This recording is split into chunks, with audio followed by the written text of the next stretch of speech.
আয়াত দুটিতে আল্লাহ তাআলা বলছেন যে যারা ইসলামকে পছন্দ করে না, যারা ইসলাম বিরোধী শক্তি, যারা ইসলামের ধ্বংস চায়, তারা চায় তাদের মুখের ফুৎকারে ইসলামের আলোকে তারা নিভিয়ে দিবে। কিন্তু আল্লাহর ফায়সালা হচ্ছে আল্লাহ তার দ্বীনকে, দ্বীনের জ্যোতিকে পূর্ণরূপে বিকশিত করবেন, যদিও এটা কাফেররা অপছন্দ করে। সুবহানাল্লাহ। এবং তিনি আল্লাহ তাআলা রাসূলকে প্রেরণ করেছেন হেদায়েত দিয়ে আর সত্য ধর্ম দিয়ে, দ্বীনে হক দিয়ে, যাতে করে মানব রচিত যত ধর্ম আছে, মতবাদ আছে, সবকিছুর কবর রচনা করে এগুলোর উপরে আল্লাহ তাআলা দ্বীন ইসলামকে বিজয়ী করতে পারেন, যদিও এটা মুশরিকদের কাছে খুব অসহনীয়। তাহলে এই আয়াত দুটি থেকে আমরা বুঝতে পারলাম যে ইসলামের বিজয় অবশ্যম্ভাবী। এই পৃথিবীতে ইসলামের বিজয়, অগ্রগতি, অগ্রযাত্রা কেউ ঠেকিয়ে রাখতে পারবে না। কিন্তু ইসলাম বিরোধীরা চায় ইসলামের অগ্রযাত্রাকে তারা নিভিয়ে দিবে, ইসলামের জ্যোতিকে মুখের ফুৎকারে নিভিয়ে দিবে। আওয়াজ করে বলেন তো, কাফিররা, ইসলাম বিরোধীরা মুখের ফুৎকারে আল্লাহর এই দ্বীনের জ্যোতি বা আলোকে কি কখনো নিভাতে পারবে? বলেন, কোশ্চিনকালেও পারবে না। তারা নানা ষড়যন্ত্র করে, তারা নানা ধরনের চক্রান্ত করে, কূটকৌশল করে, আমাদেরকে আমাদের ভূমি থেকে উচ্ছেদ করে, আমাদের ভূখণ্ডে বোমা নিক্ষেপ করে, নানা ধরনের ষড়যন্ত্রের ছক এঁকে আমাদের নওজওয়ানদেরকে শহীদ করে, গ্লোবাল সমুদ ফ্লোটিলার মতো নৌবহরকে আটকে দিয়ে ওরা ভাবে যে ওরা ইসলামের বিজয়কে ঠেকায় ফেলবে। আসলে কি পারবে? না। আল্লাহ বলেন আমি ইসলামের জ্যোতিকে পূর্ণরূপে বিকশিত করব। আল্লাহু আকবার। এটাকে কেউ ঠেকাতে পারবে না। তাহলে ইসলামের বিজয় অবশ্যম্ভাবী। এটা হচ্ছে আজকের আমার আলোচনার টপিক, যে ইসলামের বিজয় এটা অবশ্যম্ভাবী, অ্যাবসলিউটলি অ্যাবসলিউট, এটা হবেই, এটাকে কেউ ঠেকাতে পারবে না। ওয়াদাটা কার বলেন তো? সবাই একটু আওয়াজ করে বলুন, ওয়াদা কার? এটা আল্লাহর ওয়াদা, যে আল্লাহ তাআলা তার জমিনে তার দ্বীনকে তিনি বিজয়ী করবেন, ডমিনেন্ট করবেন, পাওয়ারফুল করবেন। পৃথিবীর কোন শক্তি ইসলামের এই বিজয়কে, অগ্রযাত্রাকে আটকাতে পারবে না। ইসলামের বিজয় সুনিশ্চিত। ইসলাম বিজয়ী হবেই, আপনাকে নিয়ে বা আপনাকে ছাড়া, আমাকে নিয়ে কিংবা আমাকে ছাড়া। আই রিপিট, আমি আবারও বলছি, ইসলামের বিজয় হবেই হবে, আপনাকে সহ বা আপনাকে ছাড়া, আমাকে সহ বা আমাকে ছাড়া, বিজয় হবেই। সো আমি যদি এই মহাবিজয়ের একটা অংশীজন হতে পারি, এটা আমার জন্য লাখ। কি বলেন? এই বিজয়ের পার্ট যদি আমি হতে পারি, এই ভিক্টরির একটা পার্ট যদি, অংশ যদি হতে পারি, তো এটা আমার জন্য ব্লেসিংস, আমার সৌভাগ্য। ঠিক কিনা বলেন? এখন বলেন, আমরা সেই সৌভাগ্যের অধিকারী হতে চাই কি চাই না? হতে চাই না সবাই? আল্লাহ তাআলা কবুল করুক, আমরা পড়ে আমিন। তাহলে আল্লাহর ওয়াদা, ইসলামের বিজয় হবেই হবে, সুনিশ্চিত, কোনো সন্দেহ নাই। কেউ এই বিজয়কে ঠেকাতে পারবে না। ইসলামের বিজয় হবে আমাকে নিয়ে বা আমাকে ছাড়া, আপনাকে নিয়ে বা আপনাকে ছাড়া, বিজয় হবেই। তবে আমরা যদি লেগে থাকতে পারি, এটা আমাদের জন্য সৌভাগ্যের। এবং আমরা যদি দেখি আল্লাহ রাসূল সাল্লাল্লাহু আলাইহি ওয়া আলিহি ওয়াসাল্লাম, তিনিও এরকম ভবিষ্যৎবাণী তিনি করে গিয়েছেন যে ইসলামের বিজয় অবশ্যম্ভাবী। মুসনাদে আহমদ ইবনে হাম্বলের হাদিস, তিনি বলেন, লা ইয়াবলুগান্না হাযাল আমরু মা বালাগাল লাইলু ওয়ান নাহার ওয়া লা ইয়াতরুকুল্লাহু বাইতা ওয়াবার ওয়া লা মাদার ইল্লা আদখালাহুল্লাহু হাযাদ দ্বীন। এই দ্বীন ইসলাম, এই লা ইলাহা ইল্লাল্লাহর বাণী পৌঁছে যাবে গোটা বিশ্বব্যাপী। যেখানে দিন হয়, রাত হয়, দিন রাত্রির আবর্তন পৃথিবীর যেখানে ঘটে, সেখানেই কালেমার বাণীকে পৌঁছে দিবে কে? এই পৃথিবীতে এমন কোন কাঁচা পাকা ঘর থাকবে না যে এই ঘরে লা ইলাহার বাণী পৌঁছাবে না। সুবহানাল্লাহ। পৃথিবীতে এমন কোন জায়গা থাকবে না, এটা হোক মরুভূমি, হোক জঙ্গল, হতে পারে পাহাড়, হতে পারে কোনো আদিবাসী নৃগোষ্ঠী থাকে, পৃথিবীর এমন কোন জায়গা থাকবে না যেখানে লা ইলাহার বাণী পৌঁছাবে না, পৌঁছে যাবে। সহিহ মুসলিমের আরেক বর্ণনায় আল্লাহ রাসূল সাল্লাল্লাহু আলাইহি ওয়া আলিহি ওয়াসাল্লাম তিনি বলেন, ইন্নাল্লাহা যাওয়ালি আল আরবা ফারাআইতু মাশারিকাহা ওয়া মাগারিবাহা ওয়া ইন্না মুলকা উম্মতি সায়াবলুগু মা যুবিয়া লি মিনহা। তিনি বলেন, আল্লাহ তাআলা গোটা বিশ্বটাকে ছোট করে একটা রেপ্লিকা বানিয়ে আমার চোখের সামনে তুলে ধরেছেন। আমি পৃথিবীর প্রাচ্য পাশ্চাত্য সবটুকুন দেখেছি, আর আমি যদ্দূর দেখেছি ঠিক তদ্দূর কালেমার বাণী পৌঁছে যাবে। সুবহানাল্লাহ পড়বেন না? তার মানে গোটা বিশ্বব্যাপী ইসলামের সুমহান বাণীকে পৌঁছে দিবে কে? আল্লাহ পৌঁছে দিবেন। আল্লাহর ওয়াদা আর নবী আলাইহিস সালামের ভবিষ্যৎবাণী। তো ইসলামের এই বিজয়ের অংশী যেন আমরা হতে পারি, আল্লাহ আমাদেরকে তৌফিক দান করুক। আপনি যদি বর্তমান পৃথিবীর দিকে তাকান, তাহলে দেখবেন যে ইসলামের বিরুদ্ধে এত ষড়যন্ত্র, এত কনস্পাইরেসি, এত অত্যাচার, অপারেশন, এত কিছুর পরেও ইসলাম হচ্ছে world's fastest growing religion right now. পৃথিবীর সবচাইতে গ্রোয়িং রিলিজিয়ন হচ্ছে ইসলাম, সবচাইতে। আপনি দেখেন, জরিপ চালিয়ে একটু খোঁজ খবর নিয়ে দেখেন, সারা ওয়ার্ল্ডে দ্য ফাস্টেস্ট গ্রোয়িং রিলিজিয়ন হচ্ছে ইসলাম। সবচাইতে বাড়ন্ত, যেই ধর্মের ভেতরে মানুষ বানের পানির মতো প্রবেশ করছে, সেই ধর্মটার নাম কি? ইসলাম।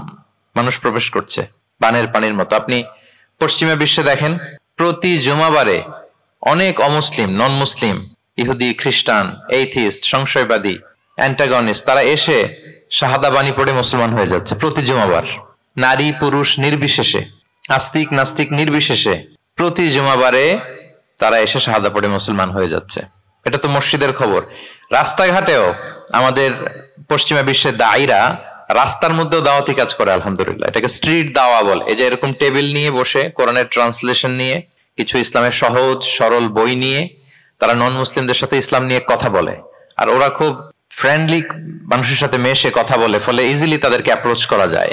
তো তাদেরকে অনেকে জিজ্ঞেস করে যে তোমার ধর্ম কি, তোমার বাবার ধর্ম কি, what do you think about life after death, মৃত্যুর পরের জীবন নিয়ে তোমার ভাবনা কি, তোমার দাদা কোথায় গেল, তোমার বাবা কোথায়, তো চলে গেছে, তুমিও কোথায় যাবা। এইভাবে যখন জিজ্ঞেস করে নন মুসলিমদেরকে, তাদেরকে যখন ভাবাতে ভাবাতে ভাবাতে ভাবাতে ইসলামের বাণীগুলো যখন তাদের সামনে পেশ করে, তারা যখন কনভিন্সড হয়, অনেক ক্রিশ্চিয়ান, অনেক জুইশ, অনেক নন মুসলিম ওই রাস্তার ওই দাওয়া কাজের মধ্যে, স্ট্রিট দাওয়াতেই ওইখানেই ঘোষণা দেয় আশহাদু আল্লা ইলাহা ইল্লাল্লাহ ওয়া আশহাদু আন্না মুহাম্মাদান আবদুহু ওয়া রাসূলুহু। রাস্তায় আধা ঘন্টা দাওয়া কাজের মধ্যেই ওরা কনভিন্সড হয়ে মুসলমান হয়ে যায়। World's fastest growing religion. গোটা বিশ্বব্যাপী এভাবে ইসলামকে আল্লাহ তাআলা ছড়িয়ে দিচ্ছেন, গোটা বিশ্বব্যাপী ছড়ায় যাচ্ছে। কেউ এর অগ্রগতিকে থামায় রাখতে পারবে না, অসম্ভব। দেন কোশ্চেন হচ্ছে, এত এত ধর্ম থাকতে, এত এত ডক্ট্রিন থাকতে, মতভেদ থাকতে ইসলামের গ্রোথ এত বেশি কেন? গোটা বিশ্বতে দেখি মুসলমানরা মার খায়। ফিলিস্তিনে মার খাচ্ছে, আরাকানে মার খাচ্ছে, কাশ্মীরে মার খাচ্ছে, সব জায়গায় আমরা অপ্রেসড।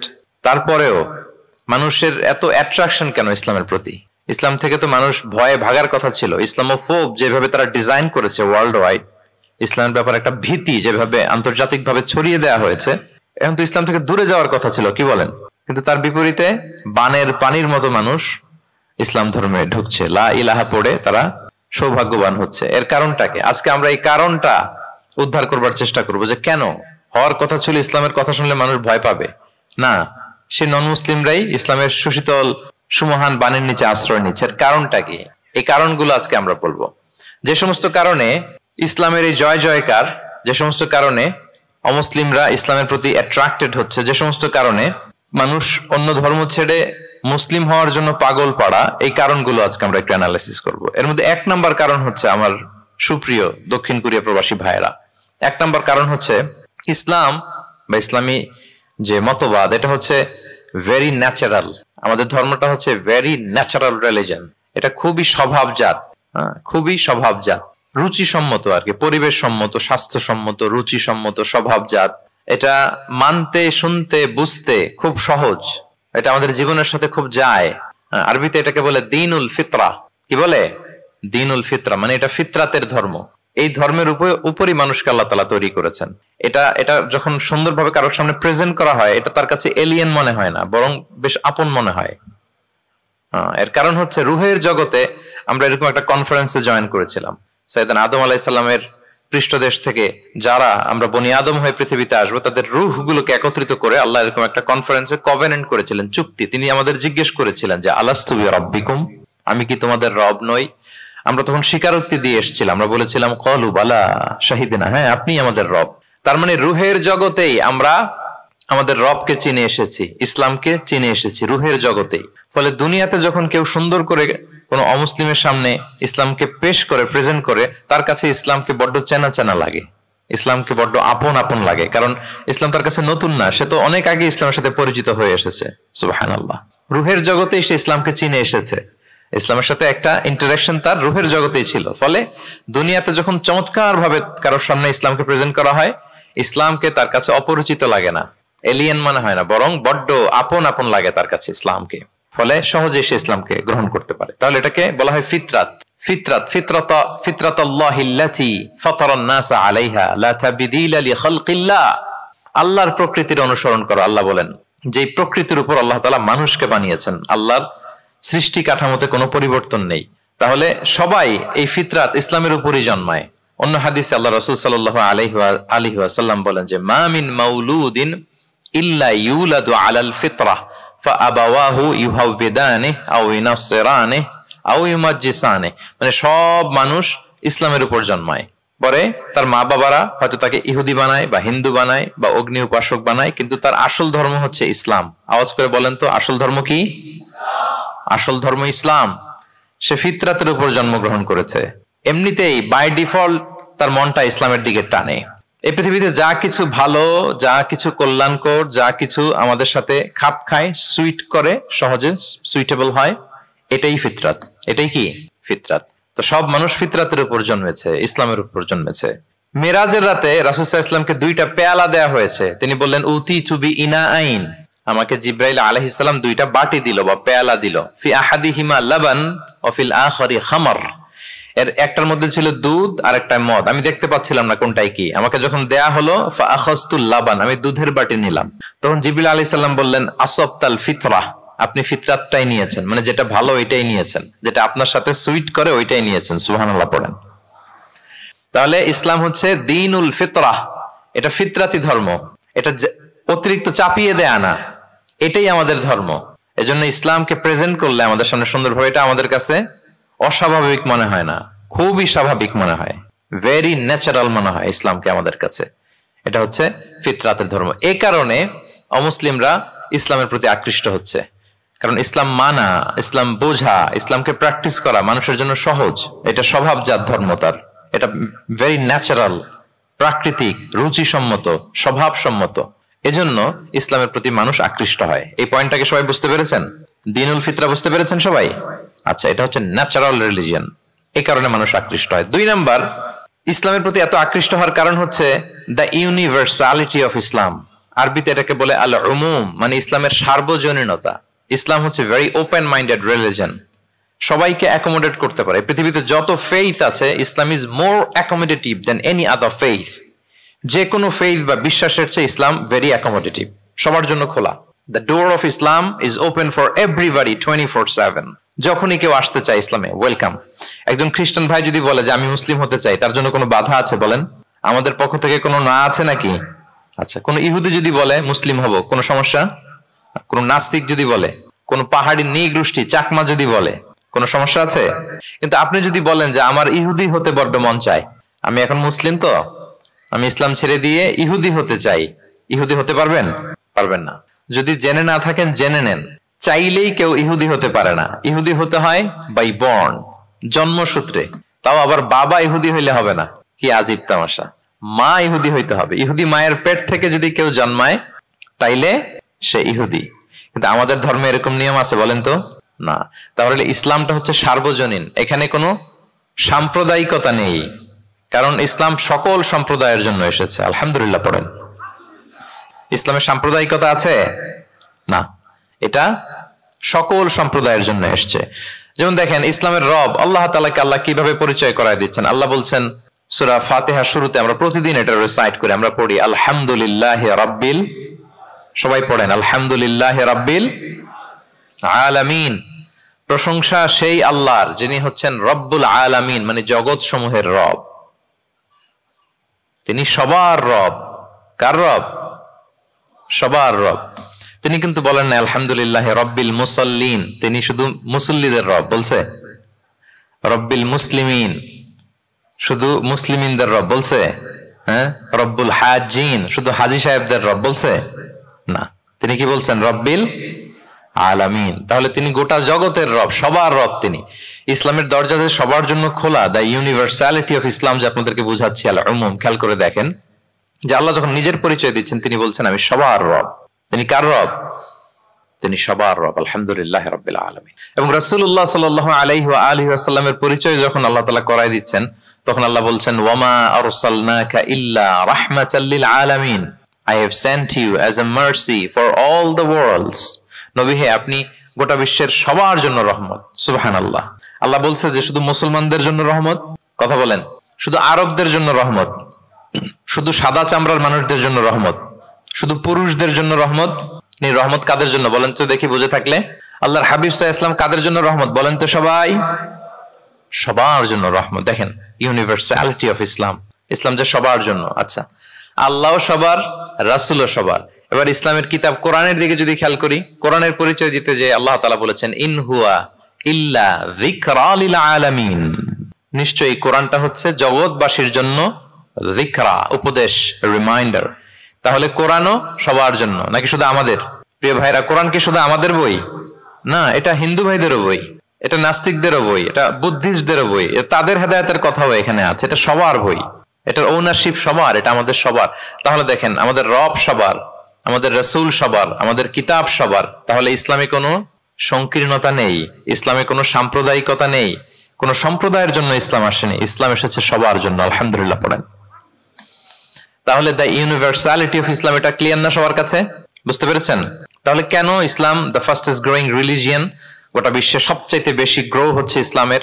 দুইটা কারণ বলে ফেলেছি। এক নাম্বার কি ছিল বলেন তো, মনে আছে কিনা কারো? দেখি, ভেরি ন্যাচারাল রিলিজিয়ন।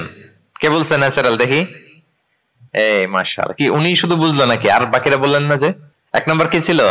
ন্যাচারাল। ইসলাম হচ্ছে ভেরি ন্যাচারাল রিলিজিয়ন, স্বভাবজাত, প্রাকৃতিক ধর্ম। আমাদের মনের সাথে, প্রকৃতির সাথে খাপ খায় না এরকম কোনো আইন বিধান ইসলামে নাই। গেল। দুই নাম্বার কি বললাম? জোরে, সার্বজনীন, সার্বজনীন ধর্ম, সবার। এটা কোন নির্দিষ্ট গোষ্ঠী, কোন সম্প্রদায়ের জন্য ইসলাম আসে নাই। আচ্ছা, তিন নাম্বার হচ্ছে ফ্লেক্সিবিলিটি। ইসলাম অনেক ফ্লেক্সিবল একটা রিলিজিয়ন। আরবিতে এটাকে বলে আত-তাইসির, মানে ইসলামে কাঠিন্যতা নেই, ইসলামের বিধানগুলো সহজ। বলেন, ইসলামের বিধান মানতে আপনাদের কঠিন লাগে? আল্লাহ বলেন, ইউরিদুল্লাহু বিকুমুল ইউসরা ওয়ালা ইউরিদু বিকুমুল উসর। আল্লাহ তোমাদের জন্য সহজ চান, কঠিন চান না। আল্লাহ কি চায়? সবাই বলুন। আল্লাহ সহজ চায়, আল্লাহ কঠিন চায় না। আমরা অনেক সময় কঠিন করে দিনকে উপস্থাপন করি, জটিল করে দিনকে উপস্থাপন করি। ওমা জাআলা আলাইকুম ফিদ-দীনি মিন হারাজ, আল্লাহ তাআলা দিনে কোনো জটিলতা রাখেননি, কিন্তু আমরা খুব কঠিন করে উপস্থাপন করি। আল্লাহ বারবার বলেছেন সহজ সহজ সহজ, লা ইউকাল্লিফুল্লাহু নাফসান ইল্লা উসআহা। আল্লাহ সাধ্যের বাইরে কাউকে কিছু চাপিয়ে দেন না। আমাদের যুদ্ধ সাধ্যে কোলায় ঠিক তদ্দুরি আল্লাহ চাপিয়ে দেন। সুবহানাল্লাহ।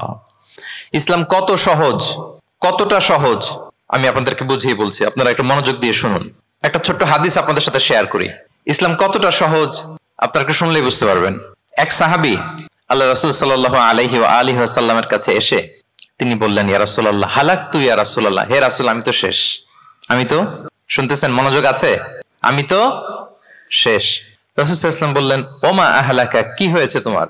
তো সে বলে, ওয়াকাআতু আলা ইমরাআতি ফি রমাদান, আমি তো রমজান মাসে দিনের বেলায় আমার স্ত্রীর সাথে মেলামেশা করে ফেলছি, একেবারে ফাইনাল মেলামেশা, আমার সিমেন আউট হয়ে গেছে বডি থেকে। এজন্য সে অস্থির হয়ে রাসূল সাল্লাল্লাহু আলাইহি ওয়াসাল্লামের কাছে এসে, ইয়া রাসূলুল্লাহ আমি তো শেষ, আমারে বাঁচান, আমারে বাঁচান। কি হয়েছে?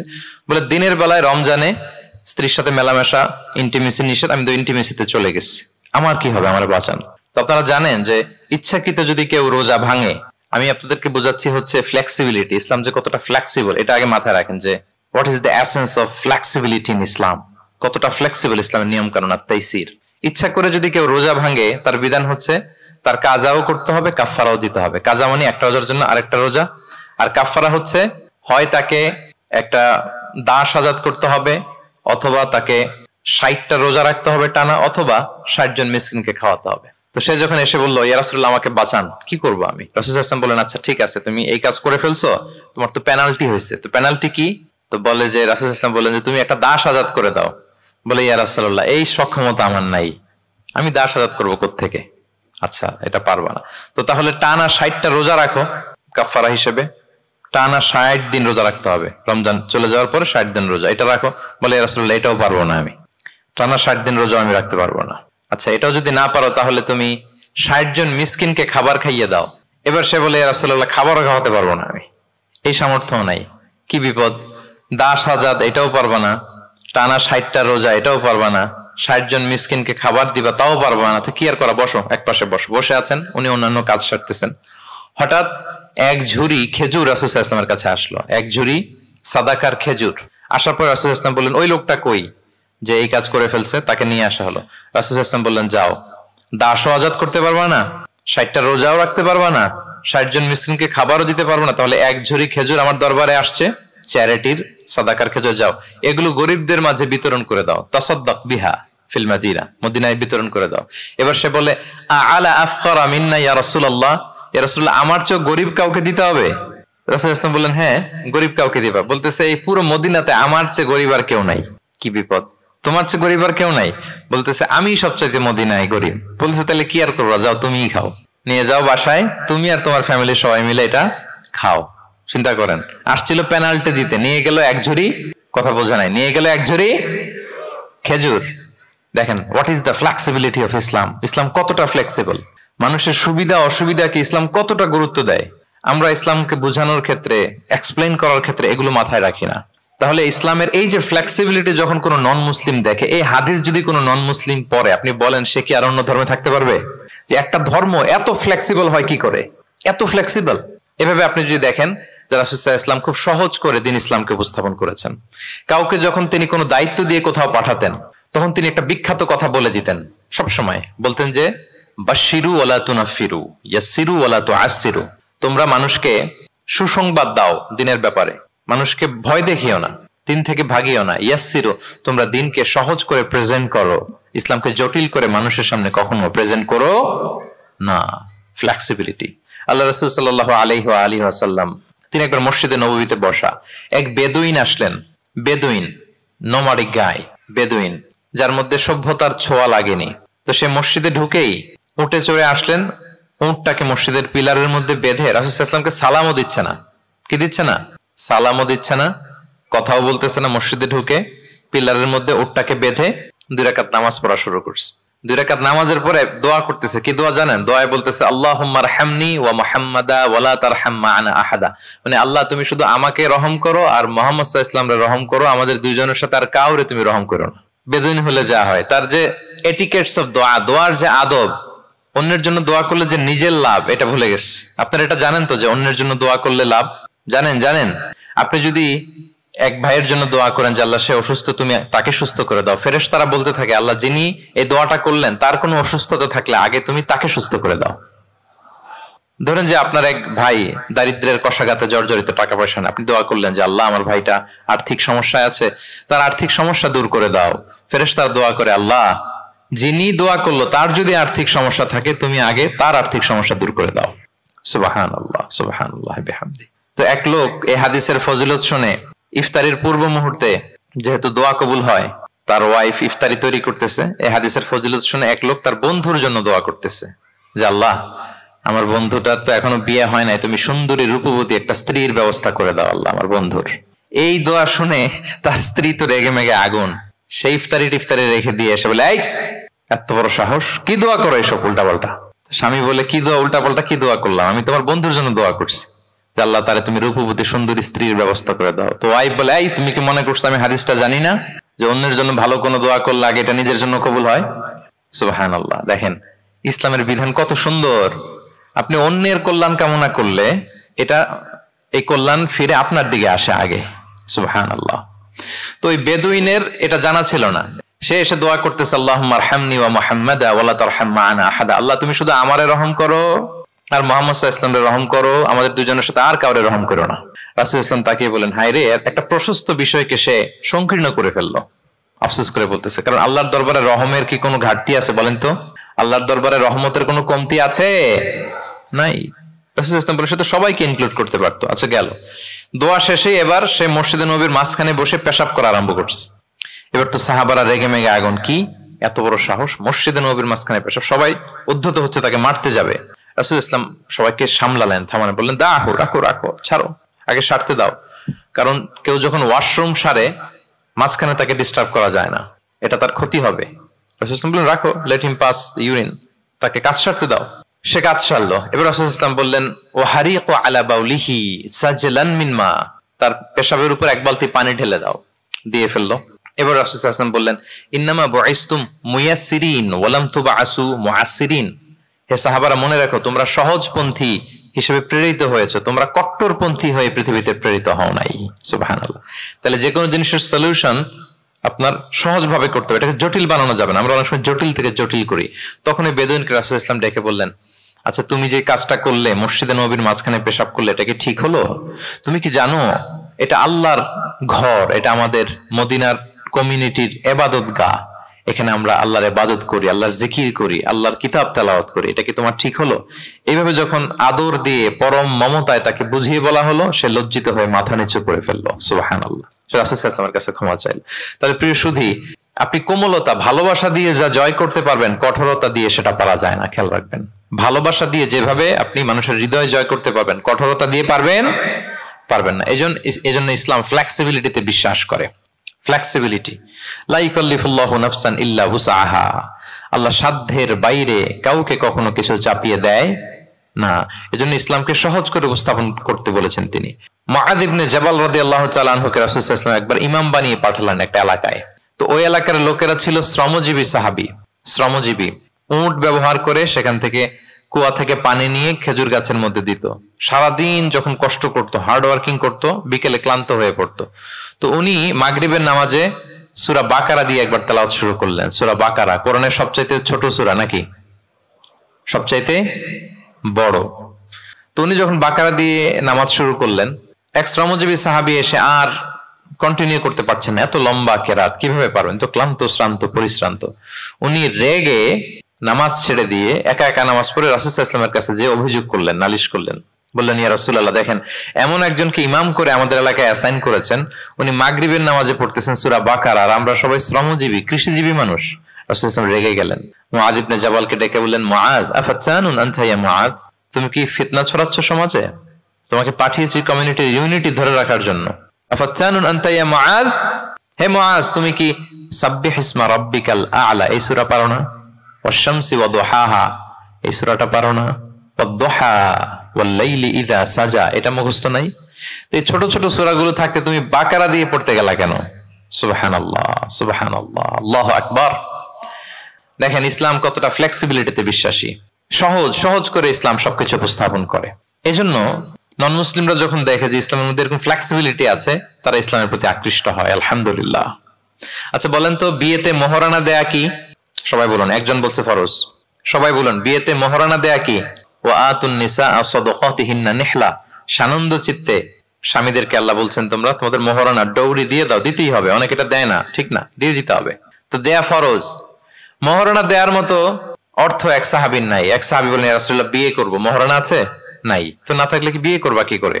এখন যাকে পছন্দ করছে ওই নারীকে জিজ্ঞেস করতেছে, তুমি কি কোরআন পারো? মেয়ে বলে, না, আমি তো কোরআন পারি না। তো যে সাহাবী বিয়ে করবেন ওনাকে বলেন, তুমি কোরআন পারো? হ্যাঁ, আমি তো অনেকগুলো সূরা পারি। তখন রাসূল সাল্লাল্লাহু আলাইহি ওয়াসাল্লাম ওই কন্যাকে, মেয়েকে ডেকে বললো যে তুমি তো সূরা পারো না, তোমার হবু হাজবেন্ড অনেকগুলো কোরআনের সূরা পারে, তো তোমাকে তোমার স্বামী প্রতিদিন কিছু না কিছু সূরা মুখস্থ করাই দিবে, এটাই হয়ে যাবে তোমার বিয়ের মোহর। তাহলে বলেন তো সহজ না কঠিন? অজু করে নামাজ পড়া কি? সবাই বলুন ফরজ। কিন্তু ধরেন অজুর পানি নাই, তখন তায়াম্মুম করে পড়লেও কবুল করবে কে? আল কিয়াম ফিস সালাত, দাঁড়িয়ে নামাজ পড়া কি? ফরজ। দাঁড়াতে পারছেন না, বসে বসে পড়লে কবুল করবে কে? বসতেও পারেন না, শুয়ে পড়লেও কবুল করবে কে? তাহলে বলেন তো ইসলামের বিধান কি কঠিন না সহজ? ফ্লেক্সিবিলিটি আর তাইসির। ইসলামের এই ফিচারটার কারণে, এই বৈশিষ্ট্যের কারণে অমুসলিমরা ইসলামের প্রতি আকৃষ্ট হয়, যে ইসলামের বিধানগুলো এত ফ্লেক্সিবল। এটা হচ্ছে মূল বিধান, না হইলে এটা, না হলে অপশন, না হলে এই অপশন। মানে সমাজের সাথে খাপ খাইয়ে নেয়ার মতো, সহজে মানুষ এটাকে এক্সিকিউট করার মতো সব বিধান আল্লাহ তাআলা রেখে দিয়েছেন। সুবহানাল্লাহ। তাহলে এই বিষয়গুলোর কারণে মুসলিমরা ইসলামের প্রতি আকৃষ্ট হয়। দ্য ফাস্টেস্ট গ্রোয়িং রিলিজিয়ন, মূল যে টপিক, মনে আছে তো আপনাদের? তাহলে 3টা কারণ অলরেডি বলে ফেলেছি, আরো 2টা বলবো, বলে শেষ করে দিব। এর মধ্যে প্রথমটা কি ছিল? ইসলাম ধর্মটা কেমন? ন্যাচারাল, ভেরি ন্যাচারাল রিলিজিয়ন, দীনুল ফিতরা। 2 নম্বরে সার্বজনীন, দ্য ইউনিভার্সালিটি অফ ইসলাম আল উমুম, এটা সবার জন্য এই ধর্মটা। 3 নম্বরে কি বললাম? ফ্লেক্সিবিলিটি। ইসলাম খুব ফ্লেক্সিবল, এটা সহজে মানা যায়, সহজে এটাকে পালন করা যায়, এজন্য অমুসলিমরা আকৃষ্ট হয়। 4 নম্বর হচ্ছে ব্যালেন্সড অ্যাপ্রোচ অফ ইসলাম। ইসলামের বিধানগুলো খুবই ব্যালেন্সড, ভারসাম্যপূর্ণ আর কি। এর মধ্যে পরিমিতি বোধ আছে, ভারসাম্য বোধ আছে, এটা ব্যালেন্সড। এই কারণে ইসলামের প্রতি মানুষ আকৃষ্ট হয়। এখানে বাড়াবাড়িও নাই, ছাড়াছাড়িও নাই, মাঝামাঝি। বাড়াবাড়িও নাই, ছাড়াছাড়িও নাই। আমার সাথে সাথে বলেন, কি নাই? বাড়াবাড়িও নাই, আর কি নাই? ছাড়াছাড়িও নাই, বরং মাঝামাঝি, ব্যালেন্সড অ্যাপ্রোচ। ইসলামের সবকিছু দেখবেন ব্যালেন্সড। وَكَذَلِكَ جَعَلْنَاكُمْ أُمَّةً وَسَطًا لِتَكُونُوا شُهَدَاءَ عَلَى النَّاسِ وَيَكُونَ الرَّسُولُ عَلَيْكُمْ شَهِيدًا। অনুরূপভাবে আমি তোমাদেরকে ব্যালেন্স জাতি বা মধ্যমপন্থী জাতি হিসেবে তোমাদেরকে পৃথিবীতে প্রেরণ করেছি, যাতে করে তোমরা অন্য জাতির উপর সাক্ষী হতে পারো, আর নবী হতে পারেন তোমাদের উপর সাক্ষী। তাহলে আমাদের ধর্মটা খুবই ভারসাম্যপূর্ণ, খুবই কি ভারসাম্যপূর্ণ। বাড়াবাড়িও নাই, ছাড়াছাড়িও নাই। দেখেন বিশ্বাসীদের বৈশিষ্ট্যের কথা বলতে যে আল্লাহ তাআলা বলছেন ওয়াল্লাযীনা ইযা আনফাকু লাম ইউসরিফু ওয়া লাম ইয়াকতুরু ওয়া কানা বাইনা যালিকা কাওয়ামা। বিশ্বাসীরা যখন দান করে, দানের ক্ষেত্রে তারা কৃপণতাও করে না, আবার অপচয়ও করে না, বরং মাঝামাঝি দান করে। বরং কি মাঝামাঝি দান। রাসূলুল্লাহ সাল্লাল্লাহু আলাইহি ওয়াসাল্লামের একটা অভ্যেস ছিল, তার কাছে কেউ কিছু চাইলে উনি না বলতে পারতেন না। কি বলতে পারতেন না? সবাই বলুন। রাসূলুল্লাহ সাল্লাল্লাহু আলাইহি ওয়াসাল্লাম কি বলতে পারতেন না? না। কেউ কিছু চাইবে আর উনি না বলবেন, এই না ওনার ডিকশনারিতে নাই, না বলতে জানতেন না। তো একবার রাসূল সাল্লাল্লাহু আলাইহি ওয়াসাল্লামের মাত্র জামা, কয়টা জামা? একটা। তো এক ফরিয়া দিয়ে এসে রাসূল সাল্লাল্লাহু আলাইহি ওয়াসাল্লামকে বললেন, ইয়া রাসূলুল্লাহ, আমাকে একটা জামা দিন, আমি বস্ত্রহীন। তো রহমতের নবী কি আর করবেন, যেহেতু না বলতে জানেন না, কাউকে ফিরিয়ে দিতে জানেন না, নিজের জামাটাই খুলে দিয়ে দিলেন। সুবহানাল্লাহ। এখন ওনার গায়ে তো জামা নাই, আছে? উনি জামাহীন অবস্থায় ঘরে বসে আছেন। আল্লাহ তাআলা আয়াত নাযিল করলেন ওয়াল্লাযীনা ইযা আনফাকু লাম ইউসরিফু ওয়া লাম ইয়াকতুরু ওয়া কানা বাইনা যালিকা কাওয়ামা। বিশ্বাসীরা যখন দান করে তারা কৃপণতাও করে না, আবার বাড়াবাড়িও করে না, মাঝামাঝি থাকে, মধ্যম পন্থা। মানে বুঝাতে চাইলেন, আল্লাহ তাআলা এই কথা দিয়ে বুঝাতে চাইলেন, নবী হে, জামা যদি দুটো থাকতো তাহলে না হয় একটা দিতেন, দুটো যদি থাকতো একটা দিতেন, এখন ছিল কয়টা? এটাই যখন দিয়ে দিয়েছেন, এখন আপনি পড়বেন কি? সুবহানাল্লাহ বিহামদি। ভারসাম্য শিখালেন আল্লাহ। তাহলে ইসলাম হচ্ছে ভারসাম্যের ধর্ম, ব্যালেন্সড রিলিজিয়ান, বাড়াবাড়িও নাই, ছাড়াছাড়িও নাই। সাহাবাদের মনের মধ্যে একবার কৌতূহল জাগলো যে রাসূল সাল্লাল্লাহু আলাইহি ওয়াসাল্লাম রাত্রিবেলা কি আমল করে, দিনের বেলা কি আমল করে, ওনার ব্যক্তিগত আমলগুলো কেমন, একটু দেখে আসি। তো ওনার খোঁজ লাগালেন। খোঁজ লাগিয়ে যা পেলেন তাদের খুব একটা মনোপুত হলো না। ওনারা ভাবলেন যে রাসূল সাল্লাল্লাহু আলাইহি ওয়াসাল্লাম হয়তো আরো বেশি আমল করেন, কিন্তু ওনাদের কাছে মনে হলো যে কিছুটা বোধহয় কমই হয়ে যাচ্ছে। তো একজন বলল, আরে রাসূল সাল্লাল্লাহু আলাইহি ওয়াসাল্লামের তো আগের পরের সব গুনাহ মাফ, গফিরা লাহু মা তাকদ্দামা মিন যামবিহি ওয়া মা তাআখার। ওনার তো কোনো গুনাহই নাই, এই আমল ওনার জন্য ঠিক আছে, আমাদের জন্য ঠিক না, আমাদের আরো বাড়াই করতে হবে। তো কি করা যায়? এই চিন্তা থেকে এরা একজন বলে যে তাইলে একটা কাজ করি, আমি আর এখন থেকে রাতে ঘুমাবো না, সারা রাত তাহাজ্জুদ করবো। সারা রাত কি করবো? আচ্ছা। আরেকজন বলে তাহলে আমি কালকে থেকে যে নফল রোজা রাখা শুরু করব, জীবনেও মরার আগের দিন পর্যন্ত আর রোজা ভাঙবো না, খালি রোজা চলতেই থাকবে। দুইজন তো দুইটা নিয়ে নিছে। আরেকজন কি করবে? আরেকজন বলে তোরা যা করছস, আমি এক কাজ করি, আমি আর আমার স্ত্রীর কাছেই যাব না, সন্ন্যাসী হয়ে গেলাম, আর বউদের কাছে যাব না, সন্ন্যাসী জীবন, খালি আল্লাহ বিল্লাহ, ইবাদত, জিকির, আজকার, দোয়া দরুদ পড়তে পড়তে জীবন শেষ করে দেব। তিনজন তিনটা নিয়ে নিল। এই কথা যখন রাসূলুল্লাহ সাল্লাল্লাহু আলাইহি ওয়া আলিহি ওয়াসাল্লাম তিনি শুনলেন, তিনি অপছন্দ করলেন। তিনি বললেন, মা বালু আকওয়ামিন ইয়াকুলুনা কাযা ওয়া কাযা। তোমাদের কি হলো? ডাকলেন, সমাবেশ করে বলেন, এই নাম ধরে বলতেন না। তিনি কিভাবে মানুষকে কারেক্ট করতেন দেখেন, সংশোধন করতেন। এই তুমি নাকি এটা বলছো, দাঁড়াও আব্দুল্লাহ, এই আব্দুর রহমান তুমি দাঁড়াও, এই আব্দুল করিম, তিনজনেই তিন খারাপ কাজ করছো। এইভাবে সংশোধন করতেন না, কারণ নাম ধরে দাঁড় করালে তারা তো অন্যদের সামনে অপদস্থ হবে। কি বলেন, ঠিক কিনা?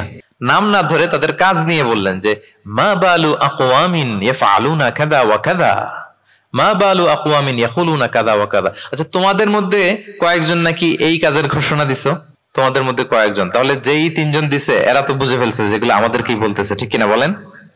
আর বাকিরাও সতর্ক হয়ে গেল। এবার রাসূল সাল্লাল্লাহু আলাইহি ওয়াসাল্লাম বললেন, না, তোমাদের এই কাজটা ঠিক হয়নি। ইন্নী লা আখশাকুম লিল্লাহি ওয়া আতকাকুম লাহু। তোমাদের মধ্যে আমি নবী সবচেয়ে বেশি আল্লাহকে ভয় করি, আমি সবচেয়ে বড় মুত্তাকি। কই, আমি তো রাতে ঘুমাই আবার তাহাজ্জুদ পড়ি, কিছু সময় ঘুমাই কিছু সময় তাহাজ্জুদ পড়ি। এই ভারসাম্য রেখে জীবন চালাতে আমার তো তাকওয়ার কোনো ক্ষতি হয় না। আমি তো স্ত্রীদের সাথে মিশি, আমার তো কোনো সমস্যা হয় না। আমি মাঝে মাঝে নফল রোজা রাখি সোম বৃহস্পতি, বাকি দিনগুলোতে দিনের বেলা আমি খাই। কই, এই ভারসাম্যপূর্ণ জীবন আচরণে আমি নবী হয়ে তো আমার কোনো সমস্যা হয় না, তোমাদের তো সমস্যা কোথায়? সুবহানাল্লাহ।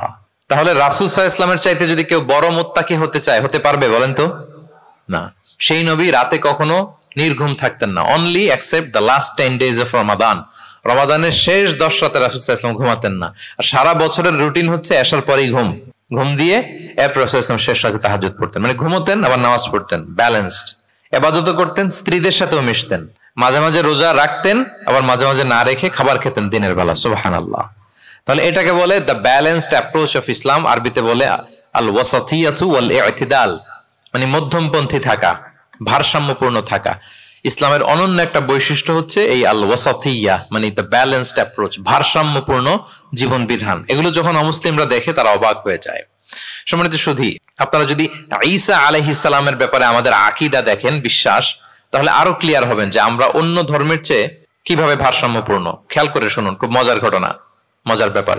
ঈসা আলাইহিস সালামের ব্যাপারে আমাদের যে বিশ্বাস বা আকীদা, এটার দিকে খেয়াল করলেই বুঝবেন যে আমরা কেমন করে ব্যালেন্সড। আচ্ছা, আপনারা কি কেউ জানেন খ্রিস্টানরা ঈসা আলাইহিস সালামের ব্যাপারে কি বলে?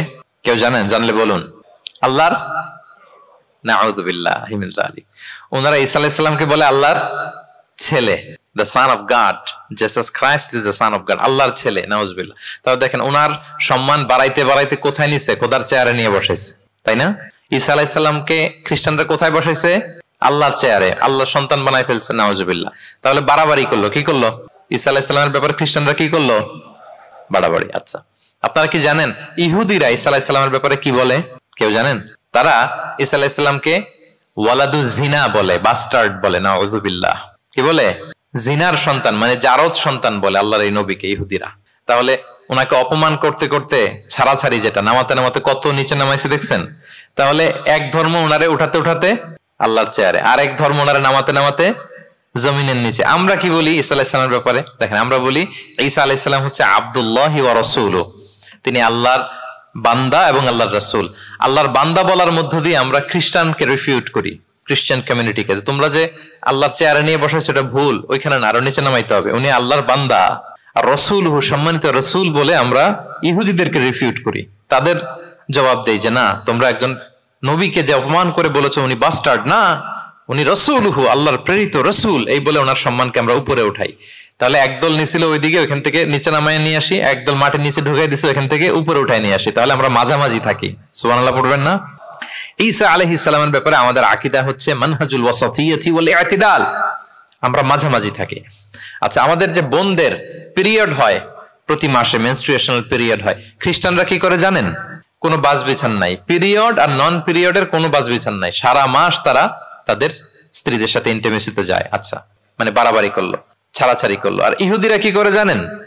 ইহুদিরা বোনদের যখন পিরিয়ড হয় স্ত্রীদের, তখন স্ত্রীদের সাথে কোনো কথাবার্তা, স্পর্শ কিছুই করে না, এদেরকে ঘর থেকে বের করে দেয়। তাদের আলাদা একটা ঘর থাকে, যে 5 দিন 7 দিন বোনদের পিরিয়ড হয়, ওই বাসায় থাকো, ওই রুমে, পিরিয়ড ভালো হয়ে যাবে, এরপর আমার এখানে আসবো। দেখেন, একদল করছে বাড়াবাড়ি, আরেক দল ছাড়াছাড়ি। কিন্তু ইসলামের কত সুমহান বিধান, কত সুমহান বিধান! পিরিয়ড চলাকালীন সব করা যাবে, কিন্তু ফাইনাল ইন্টিমেসি ছাড়া, আরবিতে যেটাকে বলে আল জিমা, এটা ছাড়া।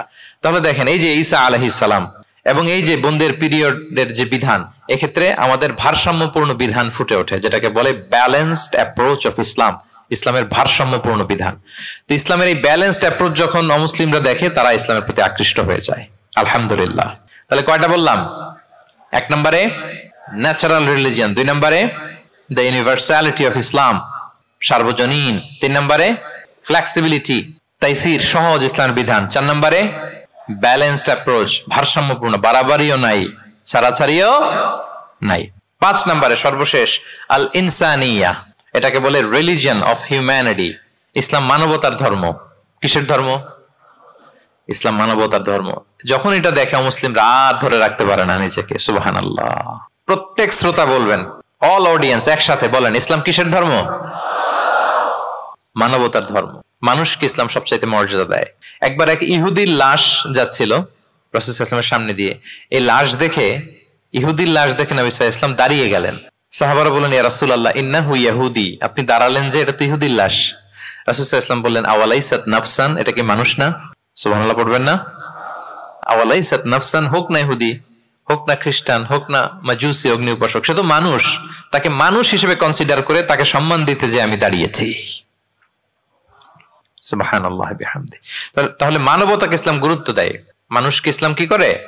গুরুত্ব দেয়। আল্লাহ বলেন, ওয়ালাকাদ কাররামনা বানি আদম, I have dignified the status of the sons of Adam, আমি বনি আদমের স্ট্যাটাসকে বাড়িয়েছি, মর্যাদাকে বাড়িয়েছি। মানুষ মাত্রই তার সম্মান আছে না নাই?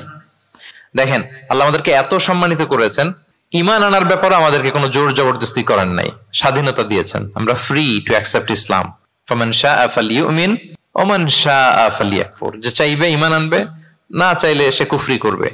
তবে জেনে রাখো, ঈমান আনলে ফলাফল জান্নাত, আর কুফরি করলে পরিণাম জাহান্নাম।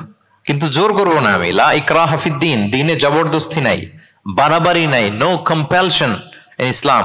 কাউকে ফোর্স করে আপনি জোর করে ইসলামে আনলে হবে না। তাহলে এটা মানবতার ধর্ম। মানবতাকে ইসলাম সবচাইতে বেশি গুরুত্ব দেয়। যেমন ধরেন যে দুর্যোগ পীড়িত কোনো এলাকায় যদি আমরা ত্রাণ নিয়ে যাই, আমরা কি সেখানে দেখে দেখে শুধু মুসলিম ঘরে ত্রাণ দেই নাকি? ওখানে মুসলিম থাকলে মুসলিম দেই, হিন্দুরা যদি থাকে তাদেরকে দেই। আমরা যদি কোনো দুর্যোগপূর্ণ এলাকায় যাই, সেখানে নাস্তিক থাকলে তার ঘরে আমরা ত্রাণ পৌঁছে দেই। আমরা যদি কোনো উদ্ধার কর্মে অংশগ্রহণ করেছি, ধরেন যে আগুন লেগেছে, আপনি উদ্ধার কর্মতে অংশগ্রহণ করেন, এখন খুঁজে খুঁজে যার মাথায় টুপি আরে আপনি বাঁচাবেন নাকি? যার গালে দাঁড়িয়ে আরে বাঁচাবেন না, আপনি সবাইকে বাঁচাবেন। আল্লাহু আকবার। মানবতা যেখানে বিপন্ন সেখানেই ইসলামের সাপোর্ট আছে না নাই বলেন? যেখানেই মানবতা বিপন্ন সেখানে ইসলাম পৌঁছে যায়, কারণ ইসলাম হচ্ছে দ্য রিলিজিয়ন অফ হিউম্যানিটি। এটা মানবতার ধর্ম। মানুষ হিসেবে ইসলাম সবাইকে কনসিডার করে। মদিনাতে একবার ৬০ জন খ্রিস্টান পাদ্রী আসবে নাজরান থেকে। খ্রিস্টান পাদ্রী কোন ধর্মের? খ্রিস্টান। এখন তাদের সাথে এই ফরেন ডেলিগেট যখন আসবে, কোথায় বসবে? রাসূল সাল্লাল্লাহু আলাইহি ওয়াসাল্লাম ওইরকম জায়গা তো নাই। এখন না রাজা বাদশাদের প্যালেস থাকে, প্রাসাদ, এটা সেটা, কোথায় বসবে?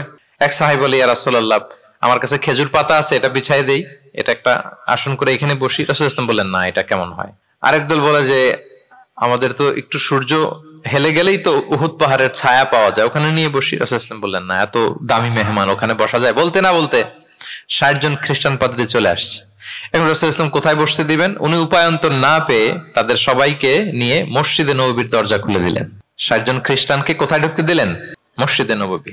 অনেক সিরাত গ্রন্থ এই বর্ণনাটাকে কভার করেছে। সিরা আল হালাবিয়া, জাদুল মাআদ ফি হাদি খায়রিল ইবাদ সহ অনেক সিরাত গ্রন্থে এসেছে ৬০ জন খ্রিস্টান মুসলমানদের নবীর তৈরি করা প্রতিষ্ঠিত মসজিদের নবীর ভিতরে ঢুকে মিটিং সেরেছে। এবং এক বর্ণনায় এমনও এসেছে যে ইন দ্য মিন টাইম আসরের সময় ওদের যখন ইবাদতের সময় হয়েছে, রাসূল সাল্লাল্লাহু আলাইহি ওয়াসাল্লাম তাদেরকে ইবাদতের অনুমতি দিলেন। তারা তাদের কিবলা পূর্ব দিকে, ৬০ জন মিলে পূর্ব দিকে হয়ে তারা তাদের নিজেদের ইবাদত সেরেছে। সুবহানাল্লাহ। রাসূল সাল্লাল্লাহু আলাইহি ওয়াসাল্লাম এটা খ্রিস্টান না ইহুদি এটা কনসিডার করেন। রাসূল সাল্লাল্লাহু আলাইহি ওয়াসাল্লাম দেখেছেন তারা মানুষ। তারা কি মানুষ? যেমনি মানুষ মনে করে এক ইহুদির লাশ দেখে তিনি দাঁড়িয়ে গিয়েছেন আলাইহিস সালাতু ওয়াসসালাম। তাহলে ইসলাম মানবতাকে গুরুত্ব দেয়। এই জন্য ইসলামকে বলা হয় রিলিজিয়ন অফ হিউম্যানিটি, আল ইনসানিয়া। এটা মানবতার ধর্ম। কিসের ধর্ম? এই পাঁচটা ইসলামিক ফিচার, ইসলাম ধর্মের এই 5টা ক্যারেক্টারিস্টিক্স বা ফিচার থাকার কারণে Islam is the fastest growing religion in the world right now. পৃথিবীতে সবচাইতে ইসলামের গ্রোথ বেশি। সবাই কালিমা শাহাদা পড়ে মুসলমান হয়ে যাচ্ছে নন মুসলিম দেশগুলোতে।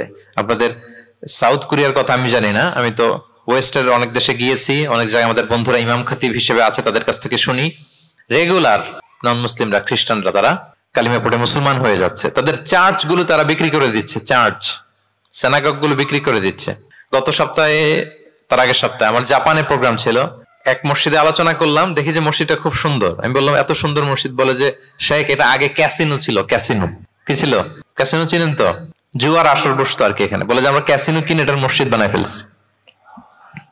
তো এই 5টা বিষয় থাকার কারণে অমুসলিমরা ইসলামের প্রতি আকৃষ্ট হচ্ছে। দেখি আরেকবার শুনি আপনাদের থেকে। 1 নম্বরে কি ছিল?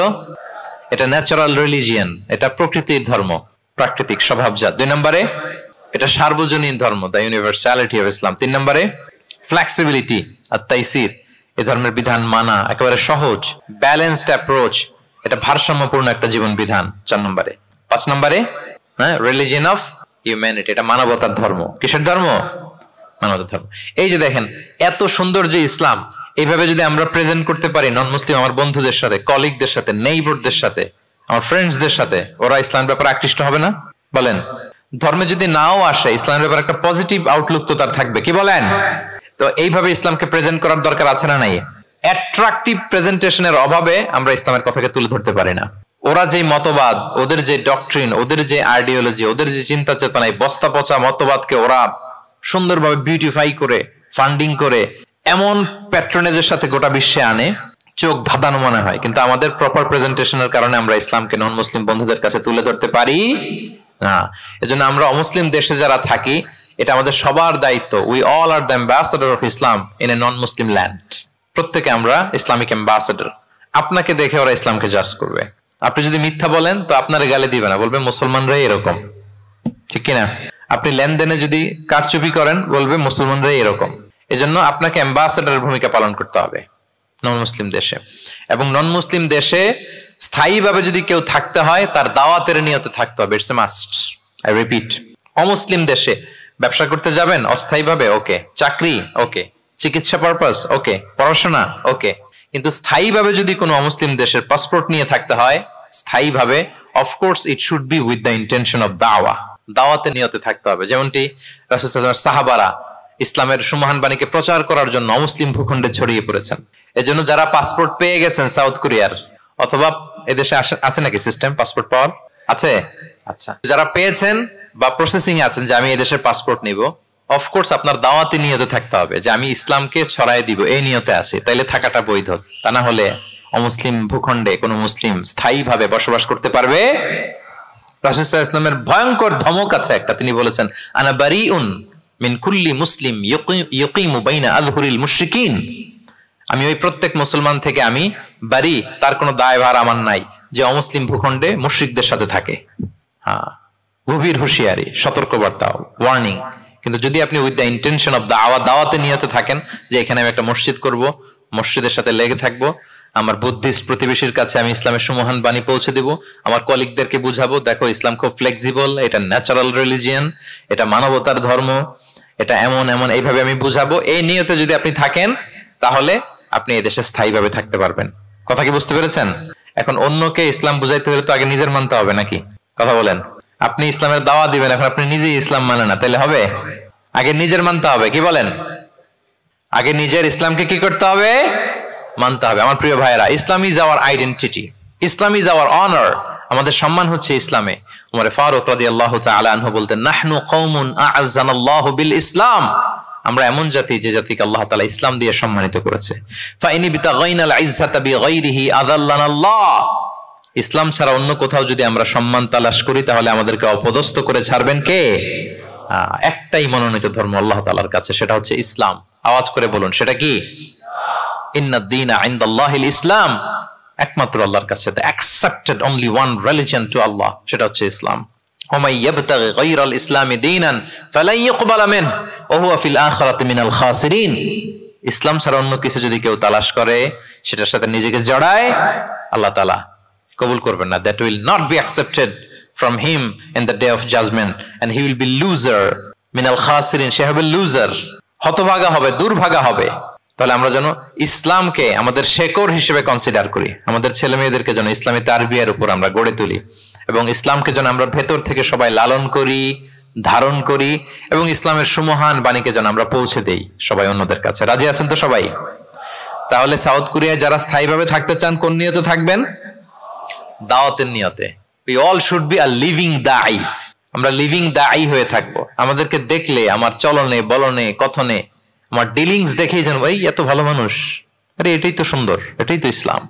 আম্মাজান আয়েশাকে জিজ্ঞেস করা হলো যে আম্মাজান কাইফা কানা খুলুক রাসূলিল্লাহ, নবী সাল্লাল্লাহু আলাইহি ওয়াসাল্লামের ক্যারেক্টার কেমন ছিল? তিনি বলতেন যে ইনদামা রাসূল সাল্লাল্লাহু আলাইহি ওয়াসাল্লাম ইয়ামশি আলাল আরদ কাআন্নাল কুরআনা ইয়ামশি আলাইহি, যখন রাসূল সাল্লাল্লাহু আলাইহি ওয়াসাল্লাম রাস্তা দিয়ে হেঁটে যেতেন, as if a living Quran is walking on the street, মনে হতো একটা জীবন্ত কোরআন রাস্তা দিয়ে হেঁটে যাচ্ছে।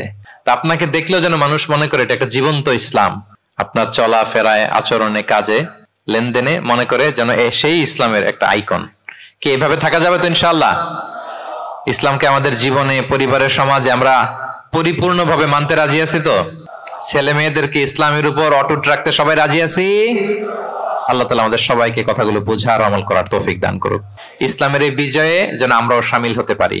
কোন অমুসলিমের, নন মুসলিমের, ষড়যন্ত্রকারীদের রক্তচক্ষু ইসলামের অগ্রযাত্রাকে ঠেকায় রাখতে পারবে না। আল্লাহ তার দিনের জ্যোতিকে পূর্ণরূপে বিকশিত করবেন এবং দিনের বিজয়ের এই মহা সমারোহে আমরা যেন অংশীজন হতে পারি। আল্লাহ তাআলা আমাদের সবাইকে কথাগুলো বোঝার ও আমল করার তৌফিক দান করুক। হাযা মা ইনদি ওয়াল ইলমু ইনদাল্লাহি আলাইহি তাওয়াক্কালতু ওয়া ইলাইহি উনীব। দীর্ঘ প্রায় 1 ঘন্টা খুব মনোযোগ দিয়ে আপনারা এই টপিকের উপর আলোচনা শুনলেন। আপনাদের সবাইকে আবারও ধন্যবাদ জানাই। আজকের প্রোগ্রামের অর্গানাইজিং কমিটি যারা আছে তাদেরকে অন্তরের অন্তঃস্থল থেকে শুভেচ্ছা জানিয়ে ভবিষ্যতে আবারও হয়তো আপনাদের সাথে কোথাও দেখা হয়ে যাবে সেই প্রত্যাশা রেখে এখানেই শেষ করছি। আসসালামু আলাইকুম ওয়া রাহমাতুল্লাহি।